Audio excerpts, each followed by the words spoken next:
Assalamu alaikum les enfants. Bienvenue dans le jardin des histoires apaisantes. C'est parti pour notre histoire du jour en français. Par un après-midi ensoleillé, Omar jouait au foot dans le parc avec ses amis, Sami et Idriss. Le ballon roulait dans l'herbe et leur rire remplissait l'air. Après avoir couru partout, ils décidèrent de faire une pause pour reprendre leur souffle. C'est alors que Omar entendit un petit miaulement qui venait des buissons. « Vous avez entendu ça ?» demanda-t-il intrigué. Les trois amis se regardèrent, curieux, et s'approchèrent tout doucement. En écartant les branches, ils tombèrent sur un tout petit chaton, tout maigre et couvert de saleté. Il était recroquevillé, les yeux grands ouverts, l'air complètement perdu. « Oh, le pauvre !» dit Sami en s'accroupissant pour mieux le voir. « Il a peut-être été abandonné !» ajouta Idriss, l'air inquiet. Omar, qui adorait les animaux, s'agenouilla près du chaton. Il lui parla doucement. « N'aie pas peur, petit, on va s'occuper de toi. » Au début, le chaton semblait méfiant et recula un peu. Mais Omar tendit calmement sa main. Il resta immobile, attendant patiemment. Au bout de quelques minutes, le chaton renifla sa paume et sembla se détendre un peu. « Il doit avoir faim !» dit Sami en fouillant dans son sac.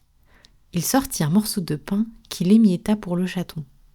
Avec une petite bouteille d'eau, ils lui donnèrent aussi à boire.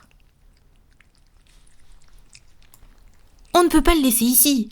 dit Idriss en regardant autour. « Il pourrait avoir froid ou se faire attaquer par d'autres animaux. » « Vous savez, » répondit Omar, « le prophète Mohammed sallallahu alayhi wa sallam a raconté qu'un homme est entré au paradis juste pour avoir donné à boire à un chien assoiffé.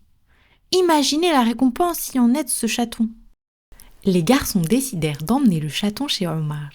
Là-bas, sa mère leur donna un bol de lait et un peu de thon. « C'est une bonne action que vous avez faite, » leur dit-elle. « Mais il faudrait se renseigner pour savoir s'il appartient à quelqu'un. » Après avoir nourri et nettoyé le chaton, les garçons partirent faire le tour du quartier. Ils demandèrent aux voisins et aux passants si le chat appartenait à quelqu'un. Mais personne ne le reconnut. « Et si on le gardait en attendant ?» proposa Idriss. « Bonne idée, » répondit Omar. « Mais il faudra bien s'en occuper. Les animaux sont des créatures d'Allah et ils méritent notre respect. » Ils décidèrent que Sami s'occuperait du chat, car il avait un grand jardin. Les garçons promirent de passer souvent pour l'aider à veiller sur leur nouvel ami. Ce jour-là, ils comprirent à quel point prendre soin des animaux était important.